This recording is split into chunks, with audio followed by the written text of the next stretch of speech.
Hang on. All right, go ahead. Sorry, Bill. Yeah, what I was saying is Farhan in the beginning of the year taking one-year flyers on a lot of these starting pitchers as well as some of the players he picked up, thinking that maybe in July he would be the seller. And how the team is gelled and the confidence these players have put together, it just shows that teams can be built on one-year contracts as well as longevity contracts. So what ended up happening is he became the buyer. And when you look at it, he bought the biggest piece that I thought was out there. Sure, Scherzer was one piece, but I still think Chris Bryant was a great piece to add, a multi-purpose player. And that's what ended up at the All-Star break of him doing. Now you start going back out of spring training, signing LaStella on a 3-year contract, one of the longest tenured contracts Farhan has put out there. And sure enough, last Friday, he picks up Crawford for 2 years at an extension that was for $32 million, a great pickup. And now the forecast is trying to get Posey signed. And then he starts rebuilding his team. But a lot of surprises, no doubt, but a lot of positives when you look at this coaching staff that really has pursued analytics and showing people what they can do and how they can get better. And that's one of the things these players did. They built into it, grew up, they understood it, and it's now showing. Lamont Wade Jr. being one, changing his swing path, changing his stance, and he's become an awesome player for the Orange and Black. No doubt about it. The Giants 4 games up on the Los Angeles Dodgers. Let me ask you this in terms of the Giants and Gabe Kapler. He took a lot of flack in Philadelphia. I think he overanalyzed everything, kind of blew out his bullpen. That was his reputation coming to San Francisco.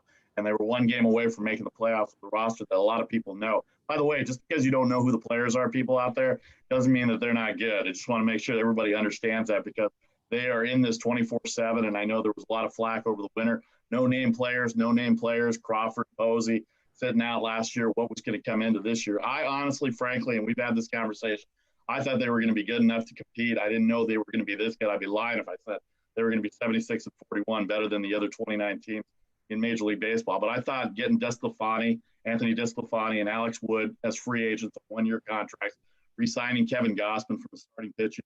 You didn't know what you were going to get with Johnny Cueto, and then, of course, the 5th starter, Logan Webb, at the beginning of the year has turned out to be maybe the 2nd best pitcher on this team. So it just goes to show that the talent that they assess for their purposes has shown up very well. But this park, Oracle Park at night, perfect for a guy like DeSclafani, perfect for a guy like Alex Wood. By the way, he pitched yesterday 11-0 after a Giants loss. So he's done well for them as well. But what do you think about the signings that they had during the winter and coming in, and my assessment on DeSclafani and Alex Wood, and, of course, Logan Webb, finally coming back from being healthy, and, of course, the suspension a couple of years ago. They've just turned their seasons around, and they didn't go after starting pitching. They went after bullpen help.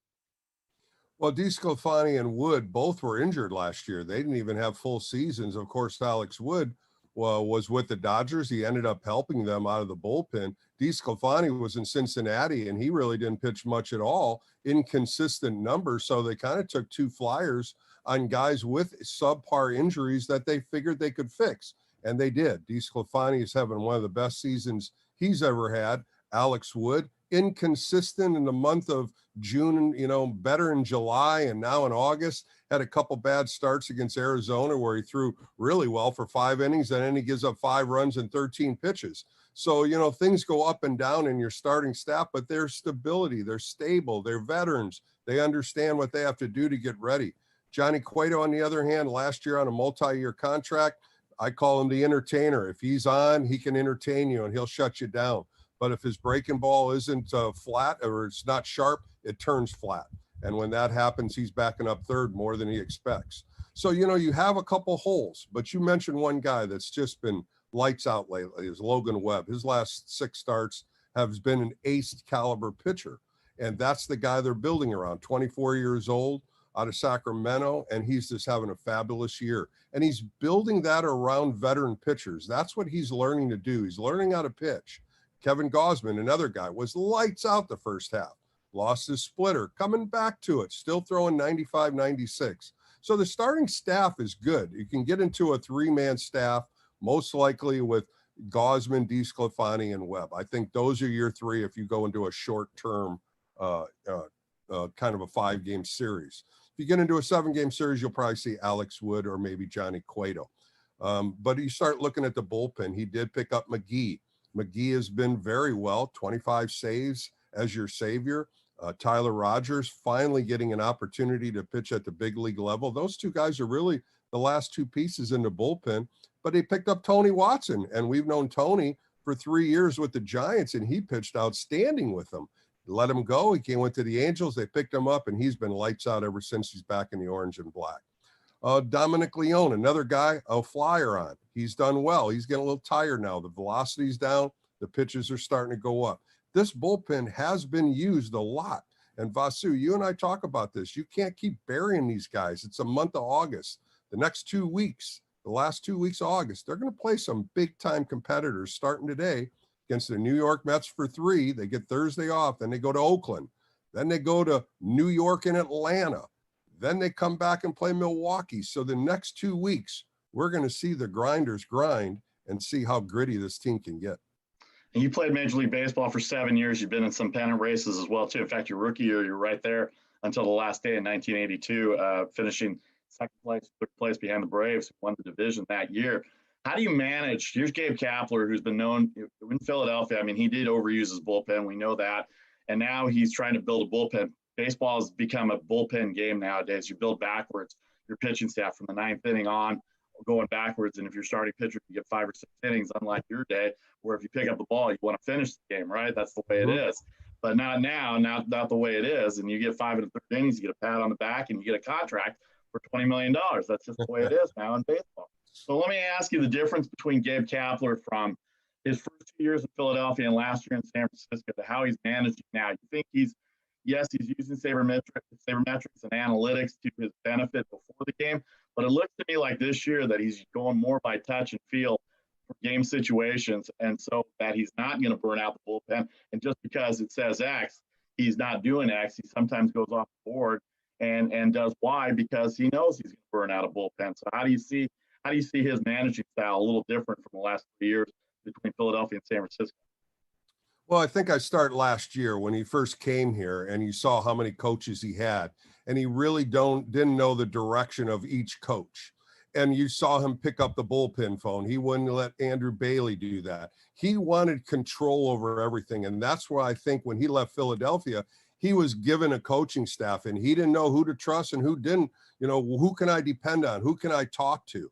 When he came over here with Farhan and Scott Harris, he got to pick his coaching staff. He got to manage his coaching staff. His first year, I think he tried to be the control factor in the 60-game season. I think what he learned is he can't do everything. So this year, Andrew Bailey, the 2 pitching coaches, the people in the bullpen, and he let them come to order and let Bailey figure out the pitching.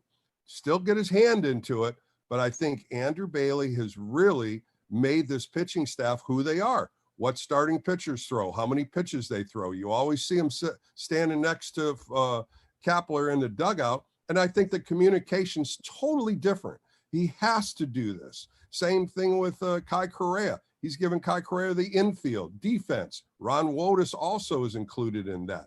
But he's giving coaches opportunities to coach, and that's what I see the big difference in this year than last year. Hitting coaches constantly talking to hitters. Last year, you didn't see that. Last year, it was like all the coaches were worried on what we could do and what we couldn't do.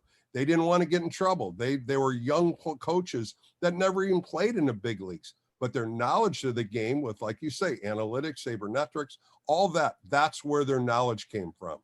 This year, over the winter, they worked with guys. They worked with swing pass. They worked with pitchers to develop different pitches and different counts. It is all built through analytics, no doubt about it. Analytics is the highway of information, but how do you teach that to veteran players like Crawford, Posey, Belt, and have them go into it, have them build with it? Well, they did, and they see the results now. You see Posey getting more rest. He's strengthening himself, hips, legs, arms. You look at Crawford. Crawford's much better as a hitter, opened his stance, opened his head toward the pitcher more. Belt still got the same stance, but I tell you what, he's awesome in watching pitches. Then you build Estella in the mix. You bring some of these guys like Yaz back in the mix. They're driving these pitchers to throw 5, 6, 7 pitches every at bat. And I tell you what, pitch counts matters. You just said it. The game of the baseball is now how you build your bullpen, because if you get 5-6 innings, and I always say this everywhere I teach pitching, quit looking at innings, give me outs. Give me 15 outs. If you can count outs, then you got me 5 innings. If you can go 6 innings, that's a pat on the back, because 6 innings now is like a complete game back in the 80s when I played. No doubt about it. Our guest, Bill Laskey, in a conversation with on Vasu Vada Party, sponsored by Britannia Arms of Cupertino. Check out their website at BritanniaArmsDeanza.com. All right, let me ask you this just real quick based on the analytics and sabermetrics. Obviously, I use it in my job. We use it around the game. But within the game itself, I think a lot of managers are realizing that you still have to do the managing without relying on numbers and games like that. Let me ask you, because we didn't have this kind of information when you were playing, when I was growing up watching baseball. Different game now. It's not that different. The game itself is the same, but it's obviously played differently the way that you grew up and I grew up when you pitched and I watched you pitch. How is analytics and sabermetrics similar in a way to what your manager, Frank Robinson, guys that you played for, what do they do that would be even slightly resembling any sabermetrics or analytics back in your day of when you played, even when you were coming up through the big leagues? I think one of the biggest things we did, we had scouts in the stands. They would always be ahead of us. Say we're playing Atlanta, they'd be watching Atlanta for 6 games before we even get to them. And what they did is they scouted the game. So, say Dale Murphy was up, we would know every pitch that opposing pitcher, say Atlanta was playing Cincinnati, we would know everything that Cincinnati Red pitcher would be throwing to Dale Murphy. Now, it didn't show you what kind of slider Mario Soto threw, so we didn't know what kind of break he had, but they would say, don't throw sliders at Dale Murphy. Well, that was one of my best pitches, so I'm saying, why can't I throw my slider? It's a total different break. And so that's where the question marks came when you got these scouting reports when you went into the new team. Of course, fans know this. When a new team comes in, you have a pitcher's meeting, about a half-hour pitching meeting. And you'd have all the pitchers stand in there. They'd go through the scouting reports. We'd go 1 all the way down to the 15th guy, and we'd talk about every hitter.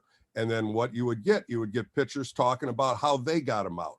That was our analytics. It was all in-house, and it was all about who faced who, what we got out, how we got them out. And then guys that couldn't throw to these guys, that struggled, because that was what we had to do. And you know what? It was really about the eyes of a scout. And that's what we had to rely on. There was no graphics. There was no computers back then to give us all the information. That's why I'm saying these guys now, if they don't use analytics, if they don't use it and understand all this information they're getting, then the game's past them, because this is what I would love to have, to know about every hitter, about what count they look at, where you can bury them. Are they first pitch hitters? Are they aggressive at certain pitches? Because that's what you get when a reliever comes in. You always see the hitting coach with their laptop come over there, and they're literally showing the hitter what and how he throws and what he throws on certain pitches. The game has changed. It's a great game. Don't get me wrong. The analytics have definitely given more players and pitchers all the information they can have, and it's up to them now to use it for their advantage. No doubt about it. And we use it, like I said, I think when you get before the games and after the games, I think that's when all those numbers come in and you use it as a trend. I mean, same thing in any aspect of life, in any business, you go with trends and you go with adaptability and flexibility. As a former pitcher, you mentioned all the analytics and sabermetrics and strength.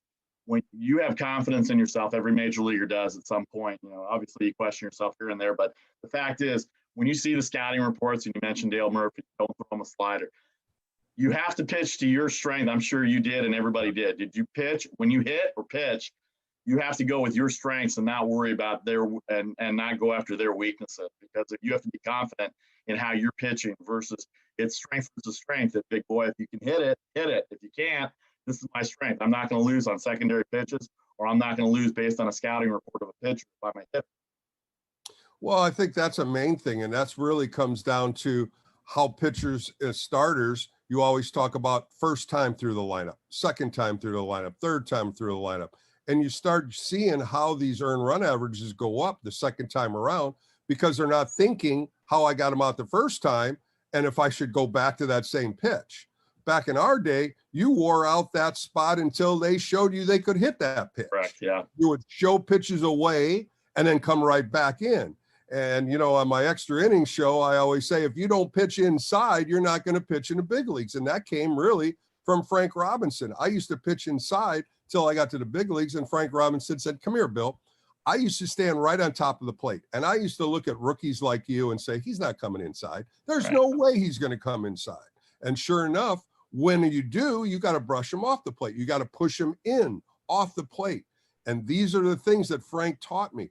Go inside, show them you can come inside, and go a little farther inside to make it even work better. That's how you get that second and third time around works for you. These guys are so in tune and showing the same thing, and then they want to change it the next time up. And sure enough, they're backing up third. No doubt about it. We'll have another conversation on the philosophy of baseball, because pitching inside is a lost art. Bunting's a lost art. I don't think I've seen a stolen base or a pitch out. Yeah. I haven't seen very many stolen bases. I don't think I've seen one pitch out this year at all in any of the baseball games. And, you know, I watch all of them. And I think some broadcaster said the other day that I don't think they've seen one pitch out this whole year. So I don't think that's true. It's part of the vernacular. And you say the same thing with hit and runs and steals. You know, in the other game the other night, you know, Yaz steals second base, and sure enough, Caselli bloops a ball in the center field and you get a run. Guess what? If he didn't steal that bag, it's first and third. So you have to be a little more aggressive. You look at the Padres being the one team, they're stealing bags all the time. And that's it's a different style of game. But you ask yourself, if this is something that teams are doing and they are succeeding by it, why aren't we trying it? Because there's speed on every team, but they get in these headsets and they think about analytics. Well, analytics isn't telling me this and this. Sometimes eye tests matter more than anything. You do it, I do it. When you're watching a game, you see more with your eyes than with notes and all the points of why we should do this and why we shouldn't do this. And that's the thing that I think Gabe Kapler is learning to do. You see him talking to pitchers more. Last year, he took pitchers out before he even crossed the line. Right. I really went against it on my post-game shows, because you don't know about that pitcher until you cross the line and talk to him. And he's done that fabulous this year. I think he's done exceptional with his pitching staff. I pat Bailey on the back, and I really, really think Gabe Kapler is learning to trust his coaches when he makes all these moves.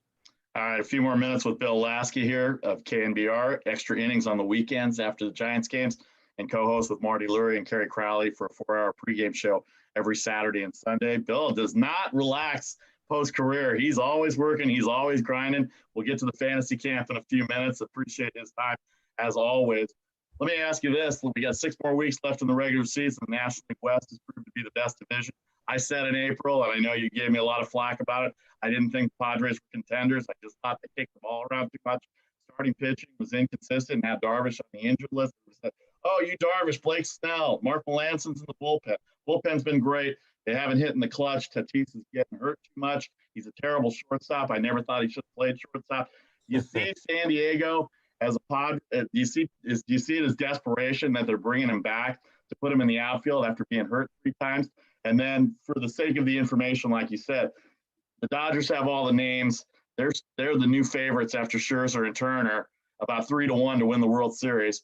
The Giants are still 4th, even though they've got the best record in terms of the odds to win the World Series, behind Tampa Bay and behind the White Sox and behind the Houston Astros.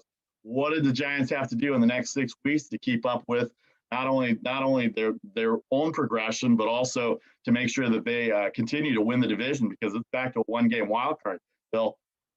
Well, I think it showed back when they went to Milwaukee, when Milwaukee threw their best pitchers, their best starters, except for Peralta. He didn't get to start, but they grinded at bats. They got to the 2-1 ball games, and they fought back when they got behind. And this team is resilient. We talk about that all the time. That's their chemistry. That's what this team is made of.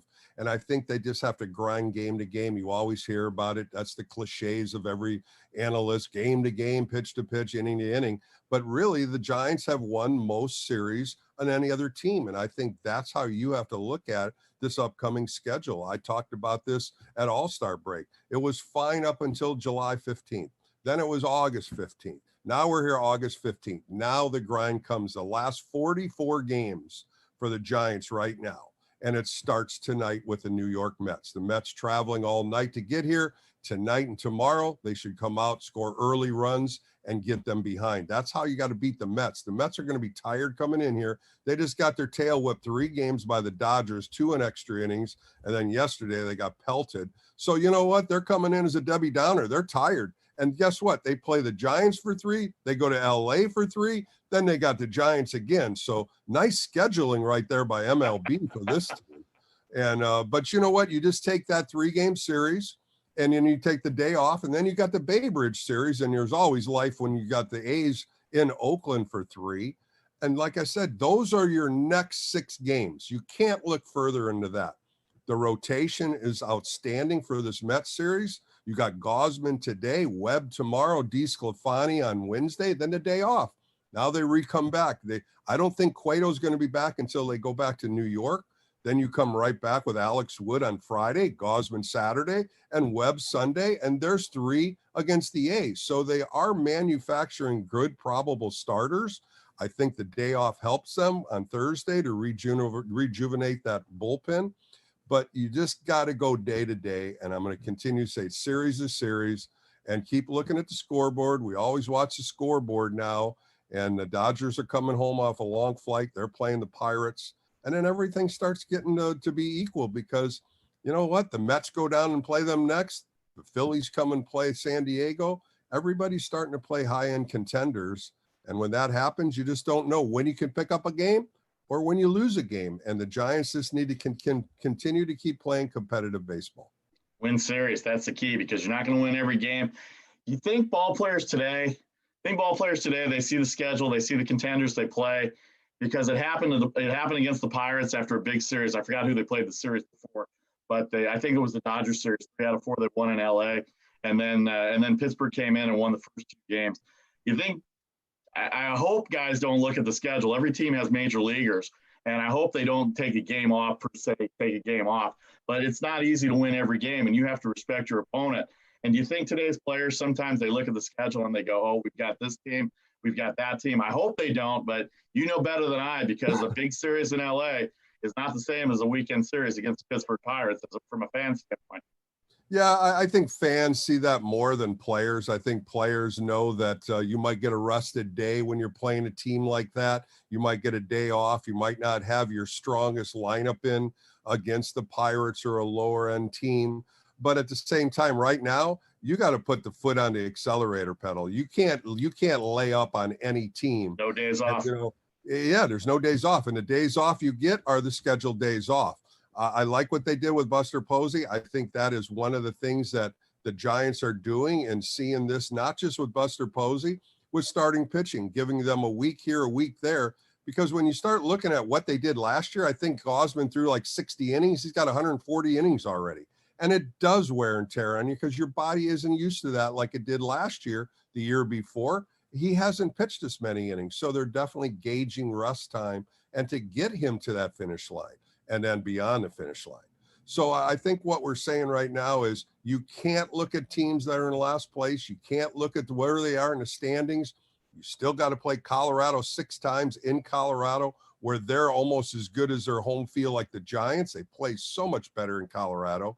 And then you start looking when you play Arizona one more time, but you also play the Dodgers one more time around Labor Day, but you play the Padres 10 more times in September. And I think those 10 games, we're going to see who's healthy on the Padres because you know they're going to push that series that month of September, and it's going to be head-to-head matchups. And I think that's what's going to help the NL West and decide who's going to be second, third, and wild card, and who's going to take first. And let's hope the Orange and Blacks continue to keep playing like they are and continue to keep in first place. They only lost 1 game since July 28th, and that was the other day when they lost to Colorado 4-1. Don't take anybody for granted because the San Diego Padres just got beat 3 out of 4 by Arizona over the weekend, including a Taylor Gilbert no-hitter on Saturday night. They end up winning on the weekend. All right, Brandon Crawford, Buster Posey, Brandon Belt, the forever Giants, as you like to call them on your radio station over there, the 3 world championships that they've had. What have they done differently to come back in 2021? Posey took the year off. He looks rejuvenated. Brandon Crawford, I think his offense came back because obviously he's bought into the hitting philosophies of the new coaching staff. But Brandon Belt is kind of an enigma on one end, and then he's terrific on the other end. I thought with Wade Jr. and Darren Ruff playing great first base, I thought if they were really looking at starting pitching, that Brandon Belt might be on the trade block. I don't know if he was or not. I don't want anybody getting mad at me. I'm not necessarily interested in trading Brandon Belt. But for a few years there, his name was mentioned. I thought a guy like that who lost outs in right center field all the time at Oracle Park would have been perfect at Yankee Stadium for one of their starting pitchers, or in Boston for one of their starting pitchers, or any of the contenders that you look at. Even Tampa Bay would have been pretty good to get one of their assets that they had. But Brandon Belt to me is the most puzzling player on this team the last 3 years. What's your take on the three of them, but specifically Belt as far as my purposes go? Well, I'll just go Brandon Belt. I always felt Brandon Belt should have had a Gold Glove by now. I think he's one of the very best first basemen in either league, National League or American League. He has so many catches in the dirt or off the bag where he resurfaces and goes down the line or away from the bag to catch it. And these are intangibles as a first baseman. As a defensive first baseman, like I said, he's one of the best. On the offensive side, we all know he's a streaky hitter. He had 5 home runs in 3 days. This guy's just unbelievable power. I just don't know what they see down the road with him, if they are going to try to re-sign him or not. He's probably about the only question mark out of the 3 that I just don't know what Farhan and Scott Harris is looking at and how much money they got to give him. Now, of course, with Crawford signing for 2 years, you got Buster Posey on an option for them for $22 million. Do they try to cut the option off and sign him to a 2 or 3 year contract? I think Buster wants to stay in the orange and black for his career. I can see a statue out on him, and there's no doubt about it. He's an MVP type of caliber player. 7-time All-Star, Rookie of the Year, of course, Gold Gloves. And, you got Yadi Molina and him, probably the 2 best catchers in the game right now. But, Crawford signed for 2 more years. I interviewed him. He just says, Bill, I'm 34 years old. I want to stay in the orange and black, and we'll see what happens when he turns 36 and see if he continues. And then you start looking at, why did they sign him? Well, Luciano is their big shortstop. He was in San Jose. He got moved up to high A ball. He's not going to be ready for a couple of years. He is a fabulous player, no doubt about it. Same thing with Ramos. Ramos is in AAA. He's starting to hit home run balls. That's my question on what they're going to do with Chris Bryant. Are they going to re-sign him? Because really, Ramos is your future. He's an outfielder.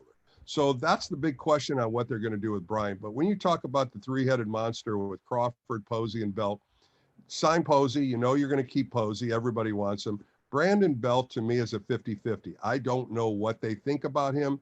He's got a lot of injuries. He comes down with many injuries. And if you're going to give him that kind of money, you want a guy that can be sustainable for at least 100 to 110 games. That's what you're probably going to get out of Posey. Crawford's a different entity because he's a shortstop. But you know what? I'm signing all 3 of them if I'm me. It's not my money. You know how that is. Not my money, but I tell you what, those 3 guys have put a lot of pleasure in a lot of Giants fans on and off the field because they do so much. They're good guys. They're good people. They're good family men. And that's what the tradition for Giant players. Well, I'm signing 3 of them, and I'm including Chris Bryant in there because I think Chris Bryant's perfect for this team. 5 positions he plays, and I think he's really endeared himself to the fan base. And I think a lot of people that didn't get a chance to watch him while he was playing for the Cubs are finally figuring out on the West Coast what kind of player he is. The versatility, the defense is there, but the offense, boy, they just didn't have that kind of offense. And when they went into slumps, it's nice to have a bat like Chris Bryant in there. All right, let me ask you one last thing here regarding the Giants. What would you do with Chris Bryant? Would you bring him back as well, too? I mean, he's got to be in that mix for 2022. He's still young. Well, I look at Longoria for 1 more year. That's what they have on him, 1 more year in his contract. Who's going to take third base after that? That's why I say bring Chris Bryant in. I don't think Elliot Ramos is going to be up here next year, maybe an add-on here and there. You still can play him in left field. He tried to play right field the other day, so you could put Ruff in left field, or you could put Dickerson in left field. You still have left field as an option for Bryant every day. Yep. You could still switch him and play some first base if there's a left-handed pitcher. I like him. I think he's a superstar. I really do. And I believe when they picked him up with 4 minutes left, I said the best was last. And I really believe that. I think he's better than Rizzo. I really think he's better than Baez. And he was always that third-party person with Chicago. And you and I talked about this, Vasu. He's a impeccable player on the field. He plays great defense, got a good arm. He's got great legs, good speed, and he hits that inside pitch. And when you hit that inside pitch, he hit lasers on that inside pitch. Goes the opposite way. Everything you want in a player under Farhan and Scott Harris, he checks all the boxes. That's why I think, and I hope, and you hope too, that he'll stay in the orange and black and give him a 5-year contract. Yeah. That's what he's looking for. That's what all these big superstars are getting, 5 years, 6 years, 7 years. That's the guy, that's the next man up, I believe the Giants should give to. I think he's a lot better than people thought he was in all 5 positions that he plays defense in, and I think that's the key, probably keeping him in, especially the big park of Oracle Park. All right, last couple of things here. You can take a minute on it. National League West, I am a Giants fan, except when they play the Dodgers, you know that. So Scherzer and Turner, the big trade, they've got the names down there. You know Dave Roberts really well. He was up here for a few years. He did broadcasting with you in the late 2000s before the World Series runs. Tell me about my Dodgers. 4 games back right now. They've got the names. They just came off, you said, the Mets sweep, and now they've got the Pirates this week. And so maybe it's their turn to maybe put their foot on the gas as well too. Well, it was Scherzer in the lineup as a starting pitcher. He's your ace. They lost Trevor Bauer, and who knows when he's coming back. The core stuff's starting to come back. Who knows if Major League Baseball is just going to cut the rope and suspend him for the rest of the year. I think that's what was needed with the Dodgers because they lost a big part of that rotation. Now you look at him and you look at some of the other starters, they still need a starting pitcher or two. David Price is filling in, but that's one of their holes they have. And then they tried a couple rookies they don't really have. They're looking for a 3-game series. And you know as well as I do, in a 3-game series, their 3-headed monster on the pitching mound is pretty strong. They're starting to get players back. You start seeing guys coming off the IL. They're starting to come back. You see Justin Turner leading off because they have such a good offensive team. Right. You're not going to get away from that. These guys are going to score runs. And if you can get them under 3 runs, that's a good game because they are that strong on the offensive side. That's what I'm looking at. The Giants have played them very well in 16 games, but they only have 3 more left with them. So those 3 games, when it comes to Labor Day up here, that's going to be a strong weekend. And really, the Giants need to win 2 out of 3 and keep them at bay if it's not going to be as tight as we think it's going to be at that time. All right, you watch all the baseball. Just give me a quick minute on what you see in the American League right now as far as either future competition in the World Series or how you're watching the American League Baseball this year. Well, I'm watching Chicago White Sox. They're strong and, picking up a couple players at the end too, picking up a closer, and they had Hendricks too. And then you look at the Yankees. The Yankees, all of a sudden, with this lineup they have, man, they talk about some power hitters. They're coming right at you. I don't know if the Yankees have enough pitching, but they're going to make that AL East. That's going to be a competitive division. You got Tampa Bay, Boston. Love Tampa Bay. Yeah, and Boston kind of fell back. Now they got Sale back. Then you start looking at Toronto. Those 4 teams are going to be battling the whole month of September. So that division's up. Then you look at the AL West. I thought Oakland, by getting Marte, was a huge, huge plus for them. Then they go get Harrison, and they pick up the catcher, Atlee Hamaker's son-in-law. That's right. I was going to ask you about that. I forgot about that. Yan Gomes, yeah. Yeah, Yan Gomes is son-in-law, and he loves him. I had talk with him, and he's really excited about him coming out to the Bay. But, they added some pieces. Again, starting pitching's another question mark with the Oakland A's. Inconsistent is the word. They have the good arms. I think the AL West with Dusty with Houston, they're getting stronger and stronger. Their offensive numbers, and they are lights out on defense. If you start looking at MLB stats, Houston's number 1. They commit no errors. And you think the Giants they're third, they're best in the National League. Houston's got like 10 errors less than them. So you got to look at how these teams are playing. Houston's tough team. I just hope Oakland can consistently play well as they go down the stretch too, to see if they can catch them. Then you got to look at the wild card. This wild card is going to have many teams fighting each other. Both wild cards, both leagues too. In fact, you're from Ohio. I was going to ask you about the Reds. You followed the Big Red Machine when you were a kid. That was about the time I started watching. How about these Cincinnati Reds this year? They just took 2 out of 3 from the Phillies. Yeah, they're for real. I like them a lot. They're coming back, and I keep going back to the same question. Pitching is going to help. Who's going to stay with the pitchers? Who's going to make the starting pitching sustainable. That's the thing. Sonny Gray pitched good. He's coming back from injury. Then you start looking at the bullpen. Do they have enough arms out of the bullpen in Cincinnati? That's about the only question I can see, because they can mash. Votto just went off so well hitting all those home runs last week. And, he keeps pointing to his back. I got you. I got you. Come on my back. I'm taking you to the promised land. You know what? The Reds have a great organization. David Bell's doing a great job over there. And you start looking at the National League, who's going to win the wild card? Cincinnati. Now you got Atlanta in first place. St. Louis is there too. Well. St. Louis is there too. Yeah, and the Mets, they just seem to falter. And I don't think the Mets have enough. DeGrom's on the shelf. That's their biggest weapon. Taijuan Walker, who's really pitched well. He was one of the last pitchers to get signed. And here's a guy that makes the All-Star game. They had no hitter through 7 innings against the Dodgers. He's pitched well for him, but I just don't know if the Mets have enough offense. I've always asked that question, picking Baez up, and, I just don't know if they have enough in that offensive realm to score 3, 4, 5 runs for this pitching staff, because you really don't have another DeGrom coming out there. It's very interesting, the division races right now. Atlanta, Milwaukee, San Francisco. San Francisco, the best record in baseball. Milwaukee with 72 wins. They don't get talked about enough, but they're running away with the Central as well. In the American League, Tampa Bay, the best record in the American League. Chicago in the Central Division, Tony La Russa running away with the Central, and Houston in the West.